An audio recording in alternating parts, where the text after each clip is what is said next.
Hello students, how are you? I hope you all are fit and fine. So once again, welcome back to your English class after a short summer vacation. So from today, from 7th of June, once again we are going to resume your online classes, as well as we are going to start uploading the videos. As before, these short summer vacations, already we have started the discussion of chapter 4, the enemy, the reading and explanation. Already it was started, but as we are going to resume the classes after so long, so that is why once again I am going to start this lesson from beginning, as we haven't finished it yet. So that is why once again from the beginning we are going to discuss the same. So let's begin. So first of all, we are going to discuss about the author Pearl S. Buck, Pearl Sidney Stricker Buck, who lived between June 26, 1892 and March 6, 1973. So Pearl Sidney Stricker Buck lived between June 26, 1892 and March 6, 1973. She was also known by her Chinese name Se Zhuanzhu. It is Se Zhenju, we can pronounce it. Se Zhenju. She was an American writer and novelist. As the daughter of missionaries, Buck spent most of her life before 1934 in Zhenjiang, China. Her novel The Good Earth was the best-selling fiction book in the United States in 1931 and 1932. And she won the Pulitzer Prize in 1932. In 1938, she was awarded the Nobel Prize in Literature for her rich and truly epic descriptions of peasants' life of China and for her biographical masterpieces. She was the first American woman to win the Nobel Prize for Literature. It is all about her. Now we are going to discuss about the lesson which we are going to read, the enemy, theme of the lesson. So the enemy gives the message that humanism transcends all man-made prejudices and barriers. The lesson, the enemy, which we are going to read, which we are going to start today, it gives the message that humanism transcends all man-made prejudices and barriers. There are moments in life when we have to make hard choices between our roles as private individuals and as citizens with a sense of national loyalty. The story is a great lesson of peace, love, sympathy, fellow feeling and humanism. Now let us go through the chapter sketch. This lesson is set at the time of Second World War. It is the heart-rending portrayal of the conflict between man's head and heart. An American sailor is washed ashore in a dying state and is found at the doorstep of a very eminent surgeon and scientist.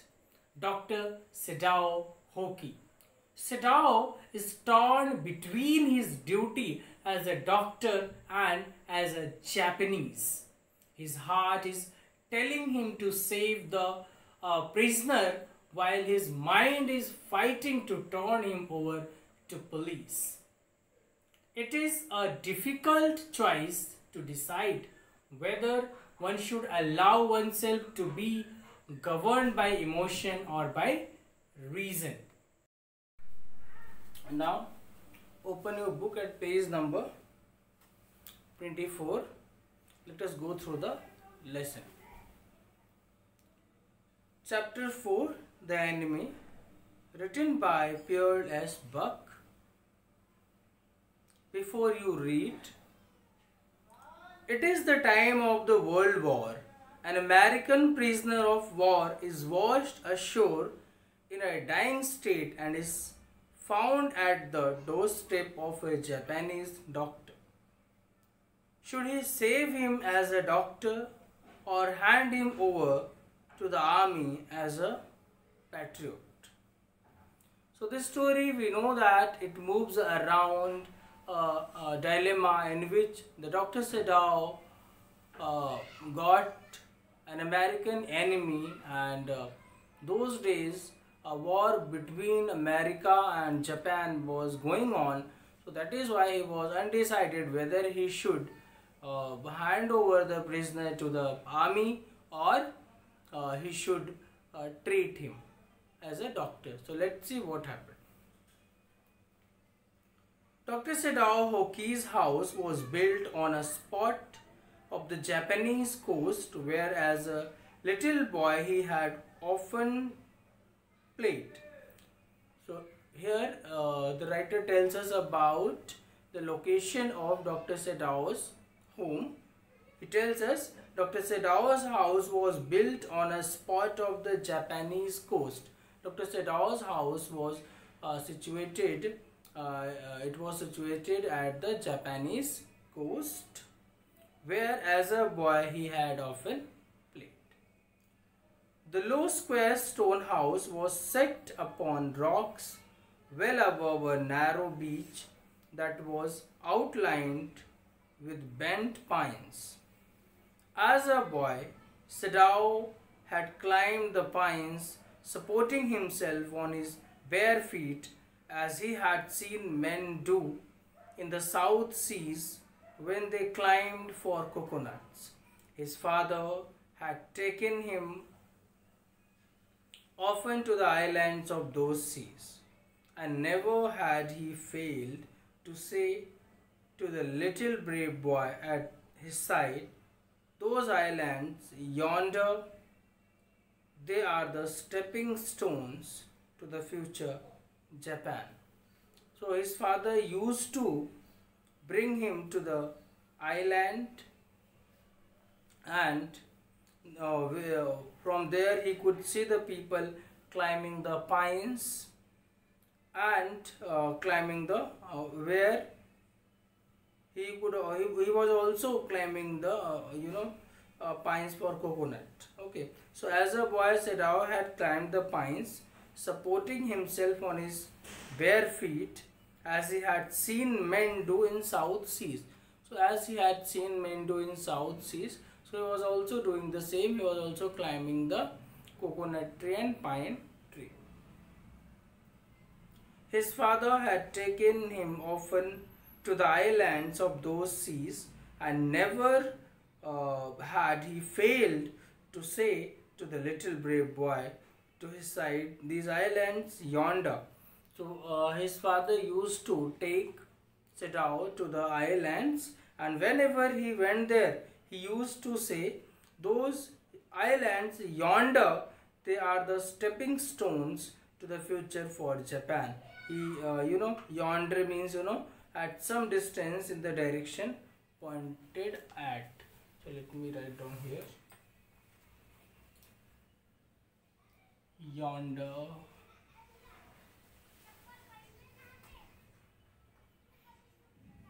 At some distance in the direction, at some distance in the direction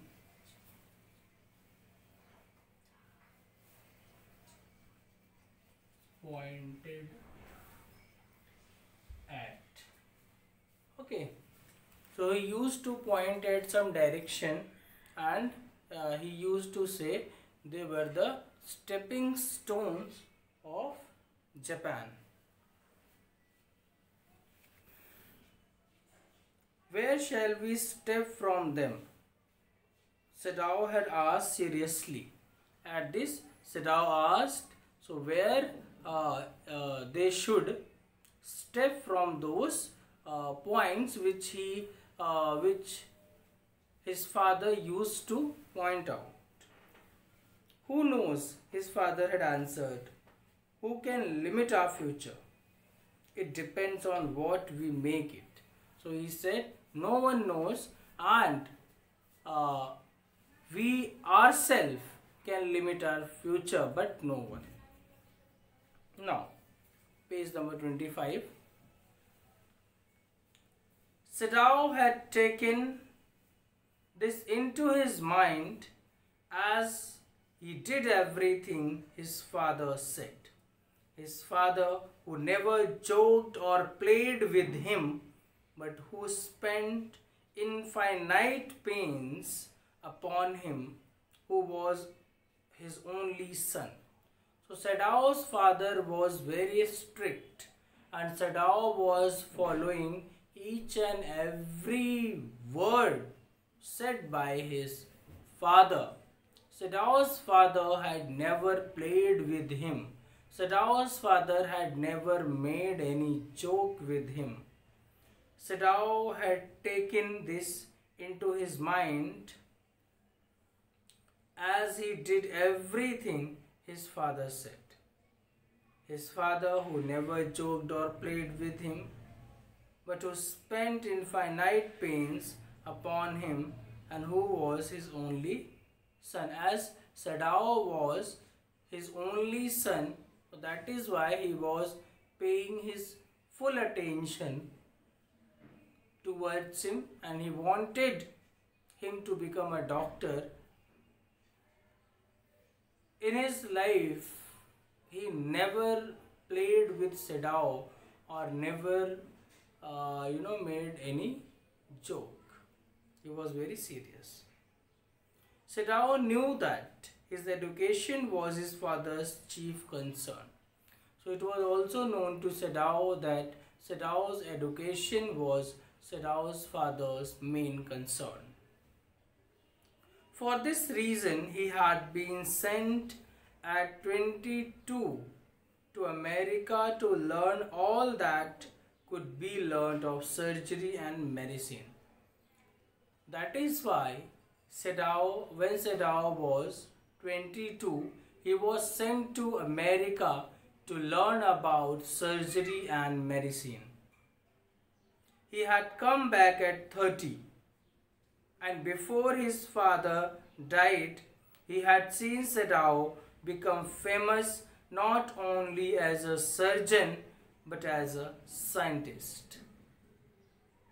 So Sadao came back when he was 30. When Sadao had come back, he saw his father. When Sadao came back, his father saw him not only as a surgeon but also as a scientist, as he wanted Sadao to become a scientist, but Sadao became as he wanted Sadao to become a surgeon, but Sadao not only became a surgeon, he also became a famous scientist. So thus Sadao's father's dream came true.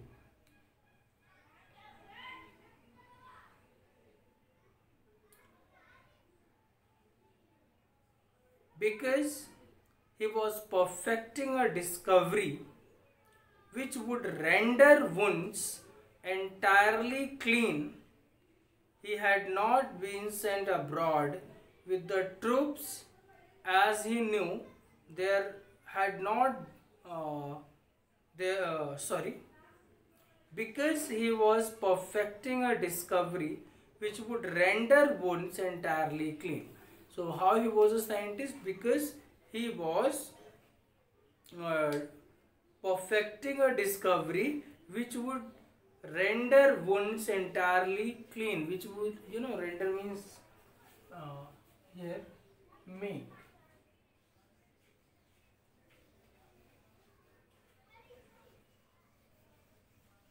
So he was making a discovery with the help of that a wound can permanently be cleaned.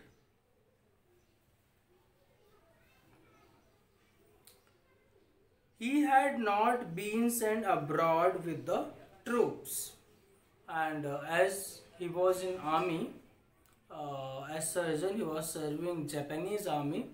He was not sent with the troop. So what was the reason behind it? Also, he knew there was some slight danger that the old general might need an operation for a condition for which he was now being treated medically. The old the old general might need to be operated any time whom Dr. Sedao was treating.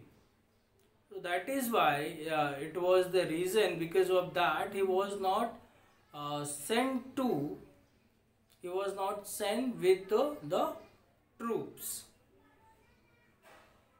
And for this possibility, Sedao was being kept in Japan. So that is why Sedao was being kept in Japan. He did not, he was not sent with the troop, as the general might need to be operated any time, and general could trust only Sedao. So that is why Sedao was not sent with the troops.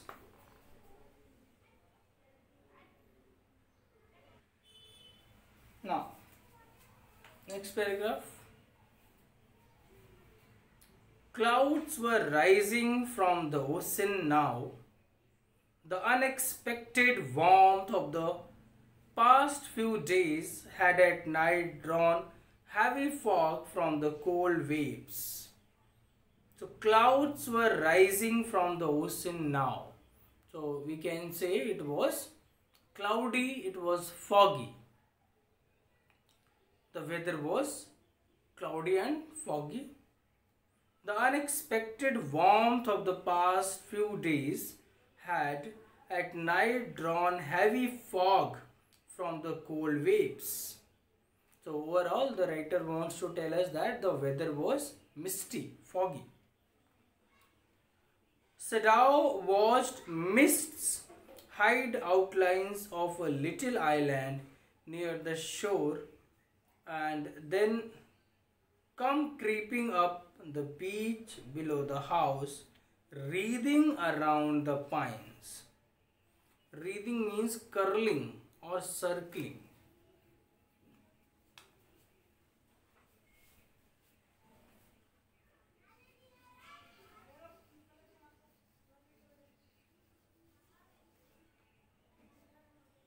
Means curling or circling.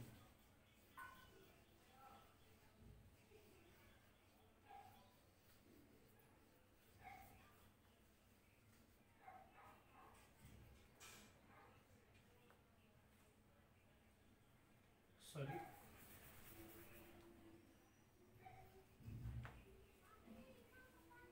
Oh, sorry, it's circling, not circling.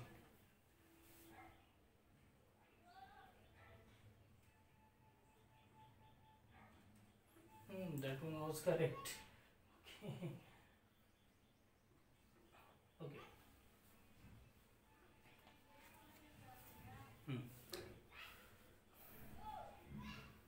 Okay. So clouds were rising from the ocean now. The unexpected warmth of the past few days had at night drawn heavy fog from the cold waves. Sadao watched mists hide outlines of a little island near the shore and then come creeping up the beach below the house, wreathing around the pines. So thus he could see the fog, how slowly it was rising high. We must have seen at the, if you ever you have visited to the coastal areas, so it could be seen how the fog rises. So in the same way it was rising. In a few minutes, fog would be wrapped about the house too. So in a few minutes, the fog would be reaching to the Sadao's house and making it disappear. Then he would go into the room where Hana, his wife, would be waiting for him with the two children. So then he would go to the Hana, most probably to the bedroom. So as of now, dear students, we have seen in this lesson that the writer tells us that Sadao's house was situated at the coast of the sea. Sadao's father wanted him to become a surgeon, but when Sadao grew up, at the age of 22, he went to America for further study, further study regarding further study on medicine and surgery. So when he came back at 30, he was not only a surgeon but also a scientist, as he was working, as he was making a discovery which could make the wound disappear completely. So that is why he was also a scientist. So it was the evening time, and how the fog was rising, the whole description is given here. The weather was foggy. But at this moment, the door opened and she looked out, a dark blue woolen Haori over her kimono. Let me write the meaning of these words. Haori is given here, a loose outer garment worn over the kimono. Haori, as the meaning of this word has also given in the book, a loose outer garment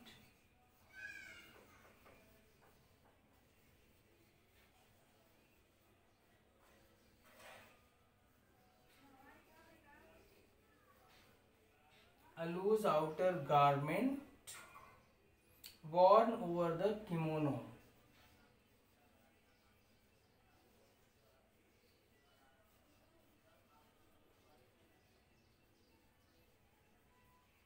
Okay, and what is kimono?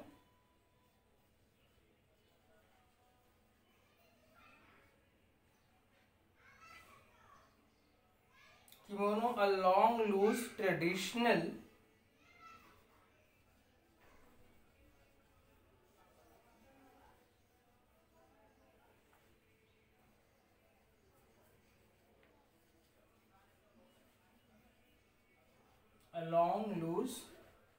traditional Japanese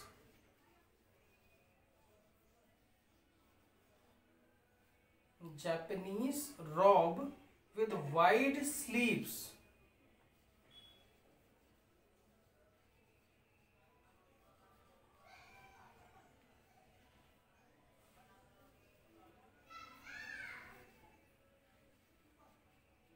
Tied with a sash.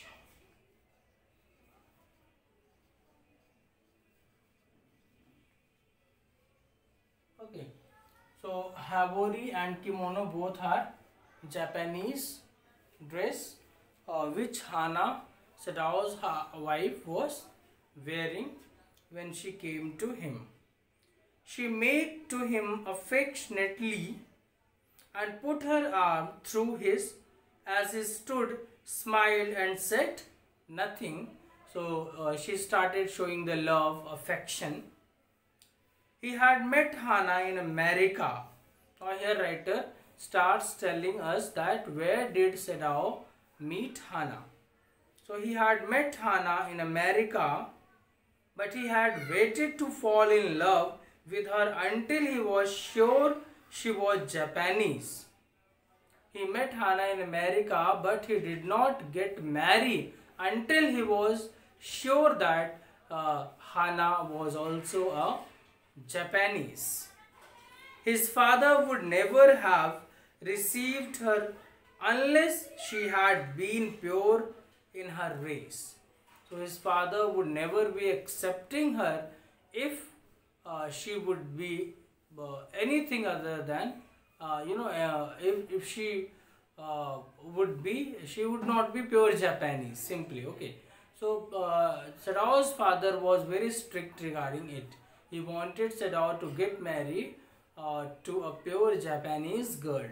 So that is why Sadao had to confirm whether Hannah was pure Japanese race or not.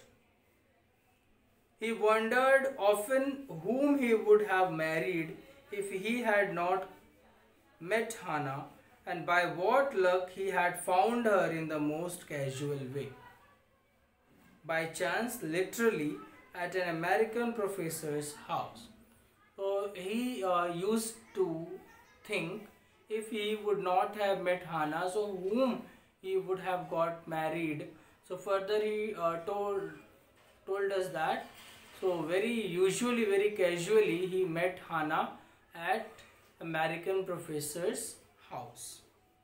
The professor and his wife had been kind people, anxious to do something for their few foreign students, and the students, though bored, had accepted this kindness. So the professor and professor's wife, they were very kind, and they always tried to do, they always behaving kindly with these students and behaving to do something, trying to do something, but the students, they got bored because of their a lot of kindness, because of their extreme kind nature. Sadao had often told Hannah how nearly he had not gone to Professor Harley's house that night. The rooms, not turned, page, were so small, the food so bad, the professor's wife so voluble. Voluble means talkative. Voluble, let me write here.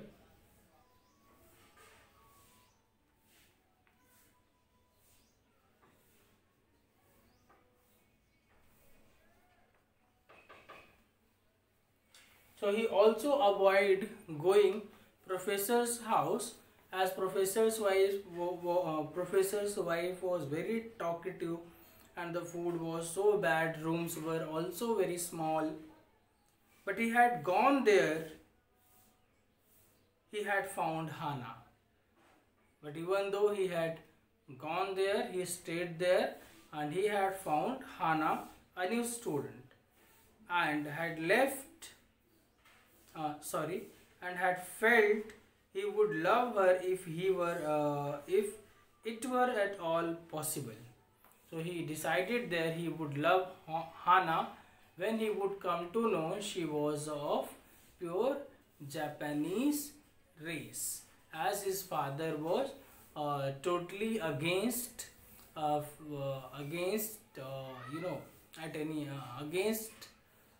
any other caste, religion.